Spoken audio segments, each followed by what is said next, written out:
They know what's coming. They know something huge is coming. Number one, they don't want the people too bullish because then there's just too many millionaires going to be made. You think a lot of people take that as a joke, but have you read the articles coming out? If you're doing research actively, you've seen the articles coming out lately about how many millionaires have been made since this tiny little part of the bull market has popped off. And so now you have the pros telling you exactly what I've been saying. Same thing happened in 2021. Here's the thing. If a ton of millionaires were made in this tiny little portion of weeks and months that this so-called bull market has begun, what's going to happen in the future when everything really explodes? Across the board, the majority of pros, analysts, researchers are saying that the bigger explosion is at some point in the future. Of course, there's going to be a disagreement on when that's going to happen. None of them, including myself, none of them have a crystal ball to really know when it's going to happen. But those who are positioned well stand to make tons and tons of capital. That's just a fact, not financial advice. That's just a fact. But when you get articles like this, they're telling you a few things. Number one, they don't want you too bullish. Number two, they don't want to admit defeat. If they admit defeat, they will make you bullish because they will be saying to you, hey, listen, we as the banking system, we know we need your smart contracts. We need instant payments because we don't want to use Fed now. We've established that well. We've read articles from governmental entities that do analysis on these particular things. And they said how only a few entities were using them. It didn't take off like they wanted to. It's a failure. All right. And I put a little paraphrasing on that. All right. They need that power of global reach with cross-border payments that as they're getting siloed more and more each day, fragmentation. So then when they say something like this from this article, 90%, wrap your mind around it. 90% of banks say customers would benefit from instant payments. But now we're going to have to do a little mental gymnastics here. I know you don't help you stretch. We're going to do a little mental gymnastics. So the banks, 90% of the banks are saying that customers would benefit from instant payments. But we know that most of the banks have been hemorrhaging customers, hence massive deposit flight for the last 2.5 years, massive deposit flight. That's customers leaving. So if the customers would benefit, and they have been leaving the banks, then the banks have indicated over the last 3 months they're heavily interested in different technologies and different offerings that will bring customers back, right? As we've read multiple documents where they're complaining about customers leaving to commodities, customers leaving to cash sweep accounts, customers leaving to money market funds. That's 3. So they need a way to bring customers back. So now, okay, we're jumping around. You're doing your stretch. We're doing the gymnastics, right? So the banks say customers will benefit from instant payments. The banks benefit from bringing customers back. So therefore, theoretically speaking, the banks benefit from instant payments.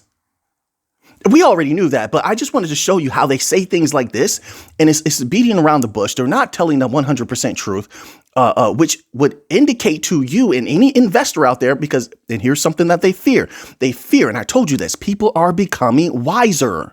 They're becoming smarter. They fear the new smart investor who does research and looks at that and says, wait a minute, you just said you need instant payments. And then they go type on their keyboard, right? They do a Google search or use some other thing. And they find out who is at the forefront of instant payments globally, who's poised for domination. And then when you look into things like that, you start to pull up companies. This is not the only one. You start to pull up companies like Ripple, who may be unleashed in May. That's according to certain lawyers. May, April, somewhere, middle of 2025. Unleashed. Then Ripple said something a day or a few ago. Once again, check the members only post. Don't just watch the videos, check the posts. Something interesting was there, right? So I'm trying not to give away too much. There's something big that was implicated or indicated. Sorry about that. Not implicated, indicated. So if Ripple gets unleashed mid-2025 or any of these Bankcoin companies follow their lead and they just start bringing in massive amounts of banks, listen, check those posts in the members only section. Listen, that company in XRP, the XRPL will be on fire, period. More bullish than anybody ever anticipated.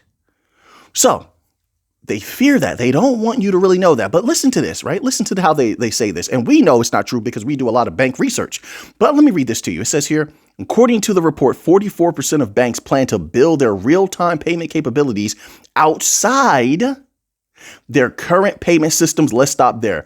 The bank of all banks said that, first of all, they don't want to change anything. Most banks follow this same format. They don't want to change much. They don't want to overburden their current staff. So they usually will go to a third party. They will go to someone else like Ripple or Algorand or Quant or Chainlink, Solana, who will be able to hand them technologies as opposed to the bank wasting time and money trying to catch up and building it themselves. It just doesn't make sense. If the BIS is going to take that path and the IMF is going to take that path and the ECB is going to take that path, who are these individuals here to say, to try to allude to us that there's going to be a different path for the medium and small size banks? That just is illogical, especially when it comes to small size banks. For sure, small and medium sized banks have a lot of catching up to do. And on top of that, they want to differentiate themselves from these systems like the CBDC systems. They'll connect to it, but they don't want to be subject to it using only their technology because they understand that the central banks can take their customers. They can step on their deposits. They know that. They've been saying that themselves. All right. So there's a little bit of a game being played here. Let's stay on the chessboard. Let's stay on the winning side of the chessboard. OK, so now let's continue on here. It says with smaller institutions, especially likely to seek third party partnerships.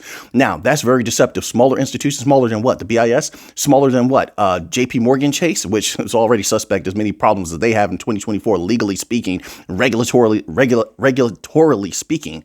Look that up. Not a joke either. From JP Morgan to TD Bank. All of these banks, major banks, have had massive problems. But yeah, you mean smaller than them? Because there's some sizable banks still in the medium to small size range.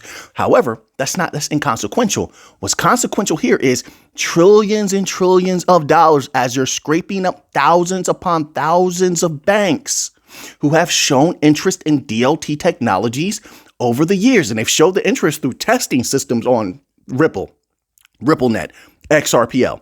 They've shown interest by testing systems on Quant, Chainlink, etc. Right? So it's not just them voicing their interest. They've actually shown, they've taken action. That's powerful, right?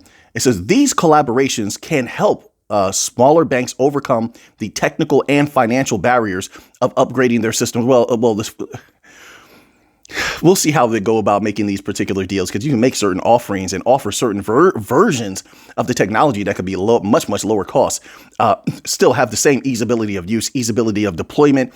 And you're doing that as a company. If you're a Ripple, you're a Chainlink, you're a Solana, you're a Stellar, you're doing that under the idea that you're going to connect all these systems together anyway. That's what you want to do, that you're going to benefit greatly anyway. So sure, we can give you a discount right now for a year or two, something like that. Even FedNow did that, right? With all their fees. They have a lot of fees, by the way. They're not like us, not even close to being like us. But even FedNow was like, well, you get a year of this percentage. We can do the same thing. We can even do better. And on top of that, the transaction fees are almost non-existent. I mean, they just can't compete with us. Not to mention that, but then once again, if you've been keeping up with the certain posts that I make, and I'll give this one away, but you saw this huge investment into artificial intelligence that Ripple did recently. That's in addition to the other company that's on XRPL that made an investment into artificial intelligence. Man, so many things are, listen, there's so many good things happening in crypto right now. It's unbelievable. So now you have that happening. I want to move on here. Okay, I want to stay on that for too long. Let's go to Bitcoin, the big dog Bitcoin. Let's see what's happening over there. It says here, Bitcoin returns above $100,000 as early 2025 crypto rebound continues.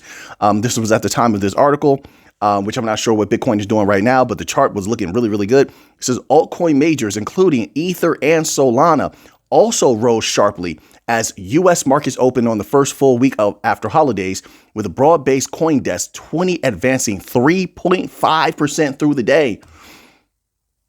Then it continues here. Bitcoin climbed to near $102,000 on Monday, reclaiming its six-digit price for the first time since December 19th and starting 2025 strong following the holiday lull. 10x Research noted that the crypto bounce will likely extend into, past certain political events that's going to be happening very soon, but momentum may falter towards the month end.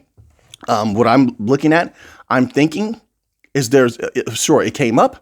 I think it might go down again very soon. We'll see. I could be wrong. I hope I'm wrong. I want everything to continue to go up so I can make a lot of value off this. But I'm trying to be as realistic as possible.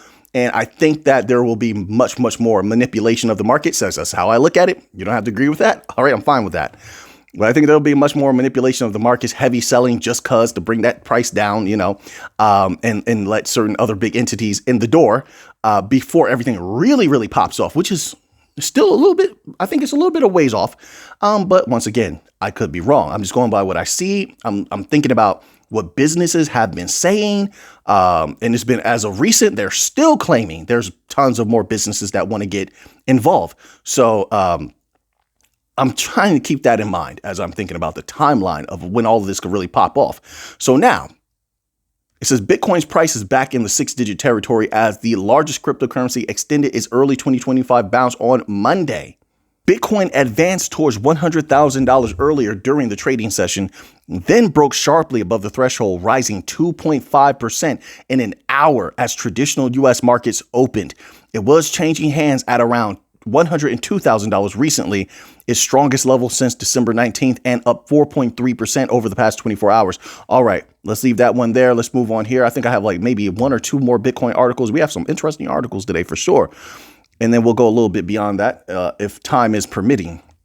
Of course, it says here, analyst sees Bitcoin and crypto getting pinned down until later this month. If by that individual means it's going to consolidate, have a certain consolidation range, yeah, I could see that happening through, like I said, I believe through a lot of manipulation, but I could see that happening. But maybe I'm misinterpreting. Let me read and let's see what this individual actually is saying. OK, it says here. So this individual believes that because of a lot of political things that are happening right now, that is going to pin us down until it's over. It says we're not exactly bearish, but we're probably not going higher. All right. I mean, we shall see. We shall see. That's pretty bold. I respect that bold type of prediction. But I'll tell you this. The unpredictability right now of the companies. So see, I feel like the companies right now, they haven't completely taken over, but they're definitely in a driver's seat. I feel like the companies know that. And anytime they want, they can make Bitcoin pop off. I really do. They can make it explode in price. Which, just taking certain activities. If people see them buying a lot, that can get people very bullish. Then the people will start buying. It depends on how the media picks that up also, and starts to deploy that information. Hey, big companies are buying, and that could get people bullish. Social media also plays a factor. How much are people going to be talking about that if things do continue to go up? Watch that fear and greed index every single day. That's one thing I do watch. Do watch the fear and greed index as much as I can, even though I may not look at the charts necessarily. But social media, are people talking about it a lot on social media? Run those searches. How much are they talking about? What are they talking about? Go on Google, just type that in. It's going to pop something up for you. And then I would use that as a gauge as to whether we're going to see continued upward trajectory and new highs. And I think that new highs is definitely possible. I think that's a great possibility. Although, like I said, I'm not sure which way the companies want to go right now. I feel like there's just not enough information right now. I think we're going to see more and more information come out as the week progresses, as to what they're trying to do, what they're thinking. They're going to start making comments. You know how all this goes. It's Monday, so it's going to be a little bit slow for the next day or two. And then they'll start doing interviews again and letting us into their minds, essentially. So we shall see. So what do you think about that? Do you feel like we may hit a consolidation point with Bitcoin, or do you feel like we may see a constant upward trajectory? Of course, with volatility, but we'll continue to go up and see a new all-time high very soon. What do you think about that? So now let's move on here. One more Bitcoin article. All right. And I'm feeling very, very confident with both the altcoins as well as Bitcoin right now. I think everything's looking really, really good, especially Solana. I just want to put that out there. Solana is looking very good. If you saw certain things that, been taking place lately with Solana. Right. So, I think Chainlink is in there also. Once again, I'm always shocked at how people... Listen, you do what you want to do. This is my thoughts. These are the two that I think about a lot right now because they're so slept on. Even Solana right now is very, very much slept on, in my humble opinion, or else it'd be much higher than where it is. If people really knew what Solana could do in the future, I feel like Chainlink is the same. Just my humble opinion, all right? Not financial advice. So now this article is the opposite of the last one. It says Bitcoin's price action signals a 14% increase. Really? Let me make sure this is the beginning of the article here. Okay. It says here, a new all-time high looming, ?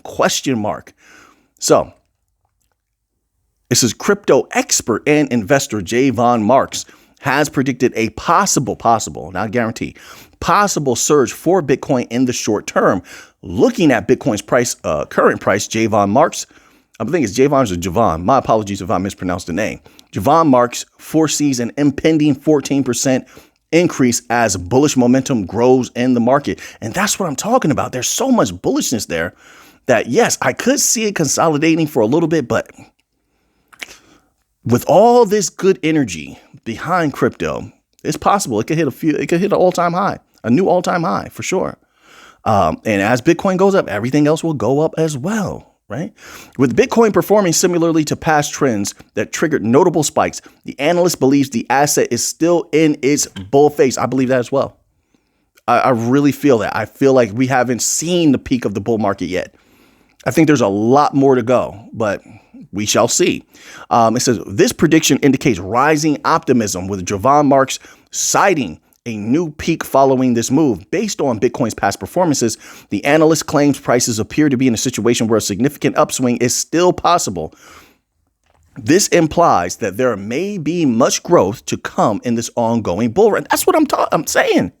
Listen, folks, and we don't have to believe them. Let me just put that out there. We don't have to believe what they say. But if what these so-called big time business people are saying, and this is their verbiage, that there's a lot of businesses that want to get involved in their big money businesses. Of course, they didn't name names. I would love it if they did, but of course, they're not going to do that. But if that's true, man, there's a heck a lot more of a bull run to be had. And there's a lot more money to be made. Listen, you have all these nations, right, looking into Bitcoin as a reserve. Then you have states. Did you see that? States looking at Bitcoin right now and how to utilize Bitcoin. Now, I also know that they've been doing that with the bank coins for a long time. Years ago, we covered certain states experimenting with Algorand, right? And a few other, utility coin projects. Some of them I don't even cover. So this is nothing new, but now here's the difference. Now everything's about to be unleashed. That's the difference maker. So that means that the value can flood in. Also, another thing I should have said at the beginning of the video, but it slipped my mind. I believe that with all these documents coming out exposing how, crypto was pretty much kneecapped and manipulated, it was stopped by a lot of these legacy entities. It's not just the FDIC. They're just the ones that are the scapegoat right now, the whipping boy right now. They're the ones getting exposed. But they weren't the only ones that took action against crypto. But the banks are going to use that as an excuse to go head first, full on into crypto, in my humble opinion, DLT, because what they're going to do, and I see the play, I've seen this in life before, in real life, where these entities will say, well, see, we weren't really against crypto. They made us do it. They made us not use crypto. So you won't be against them, or there won't be any pressure against them or backlash because of so-called hypocrisy. Now that they go full blast into DLT, which is what they're going to do. This is what it looks like. Of course, there's no guarantees. I don't work for these people. I don't know them and what they're going to do 100%. But this is what my research has pointed to, of course. Okay. But they don't want that backlash of hypocrisy, not just because there's any honor or respect on the line. Of course not. But because of they don't want to lose customers, right? Customers don't like that. They already have that problem. So now it sort of gives them a way out, and they will be able to utilize the technology to its fullest degree while putting all the blame on why there was a holdup or why they couldn't do this before on entities like the FDIC. Make sense? I didn't pay attention to that. That's really what I wanted to convey in the first chapter. But hey, listen, things don't always go as I plan. It doesn't. I just do the best that I can. My father always said, listen, son, you say, give the best that you can. That's all you can do. And every single time that I do anything, I try to give the best of me. All right. So now this is considering the price action. Marks believes Bitcoin might be getting ready for a rise of more than 14% to over $113,386 level. Now, what do you feel about that? Do you think that's possible? I don't think that's unreasonable. I definitely don't. $113,000 Bitcoin to me at some point in the future, we're going to look back. I believe we're going to look back and say, wow, Bitcoin used to be that low of a price. That's crazy. So this is definitely in the cards at some point in the future. Who knows when? You tell me when.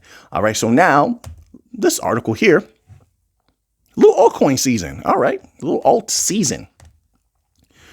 Alt season imminent as crypto flashes bullish signal. I got to get a new light. This orangeness is that orangeness is just, I don't know. Sometimes it just stands out too much to me. And I'm looking at myself in the camera and I look like a tomato or something. Like tomato, make it tomatoes red. But this has it's like a reddish orange. That's why I'm saying that. It has this reddish orange hue to it. And it's just, I don't know. It stands out to me sometimes. Little random thought. So anyway. Alt season imminent as crypto flashes bullish signal witnessed every 4 years, according to an analyst. All right. It says here the crypto strategist. And wait, let me name the crypto strategist. My apologies. Tech Dev. All right. So the crypto strategist shares a chart to show that in 2017 and 2021, alt season happened when Bitcoin printed a new 6-month candle after surpassing the cycle's all-time high. Quote, this has been the candle that altcoins make the moves many wait 4 years for. Hey, I'm all for it. Let it happen. Looking at the trader's chart, he seems to suggest that it takes 1,280 days after Bitcoin prints a cycle top before altcoins go on a rampage. I like the sound of that. I do. When the signal appeared in 2017 and 2021, Bitcoin dominance saw sharp declines for 1 year, giving altcoins a lot of time to outperform BTC. The BTC.D chart tracks how much of the total crypto market cap. I don't know why I read it like that. Sorry about that, folks. Because total crypto market cap belongs to Bitcoin. A bearish BTC-D chart suggests that altcoins are gaining value faster than Bitcoin. Zooming in, Tech Dev says alt season also tends to happen when Bitcoin taps the upper range of the Bollinger Bands on the weekly chart. I think Bitcoin has a long way to go. And I just see Bitcoin going up and altcoins going up with it for quite some time. I think that's the way it's going to be. Bitcoin is hot right now. It's just as simple as that. It's super hot. They want it. They do want the altcoins also. We'll see how. I'm more focused on the utility coins out of the altcoins, right? The utility ones, bank coins. And I think that in mid 2025, whenever this whole SEC thing is 100% clear, I think you're going to see magic happen. But I do believe that still things will rise with Bitcoin. Or rather, Bitcoin will continue to rise even if altcoins take off, and start rising dramatically. I don't see that putting a damper on what Bitcoin is doing. And I think a lot of them, the utility coins anyway, I think have the propensity within the next year or two to break away from Bitcoin. And once again, that doesn't take away from Bitcoin. There's more than enough money to go around, especially when it comes to utility coins. Quadrillions of dollars in value around the world can flow through these things. Different projects, not saying one project is going to take all quadrillion or multiples of trillions of them, but they can, right? They can take a piece of it. All they need is a piece, and those things will explode. So, we'll keep an eye on that. Title: FDIC wanted to send shockwaves through banks, according to Ripple's top lawyer. I agree with that. I said these were threats. That's why they had to stop. They didn't think about it. They just did it. But it says here, Stuart Alderati, chief legal officer at Ripple, has opined that the Federal Deposit Insurance Corporation tried to send quote unquote shockwaves throughout various banks with its intimidating letters. Those are threats. All right. That's how I interpret that. It says here, quote, as a former bank GC, these letters scream one message: shut down everything crypto related ASAP. Not just the products and services mentioned, unquote, he said on social media. I told you, see, they were a threat. That was easy for me to perceive, I think for anyone to perceive. This comes after cryptocurrency trading giant Coinbase managed to secure a court order in order to get plenty of unredacted letters that were sent to dozens of banks by the FDIC. Okay, so that's interesting that he and I both came to that same conclusion. Like I said, I think that's the most logical interpretation, and you can see the activity. But right now, how does that affect us moving forward into the future? Like I said, I'll reiterate this. I believe the banks will use that as an excuse to say, listen, it wasn't us. No hypocrisy on their end now. Now they can go head first. Once everything is in the clear, they can work with Ripple. They can work with Chainlink, Stellar, all these different companies if they want to. If they want to. Of course, it's up to the banks who they're going to partner with. And they can do that without backlash whatsoever. And I think that's a huge part of their plan now, or else this would not be happening. So now that you have that information, what are you going to do with it? I know what I'm going to do with it. So until next time, everybody, let's get to the money.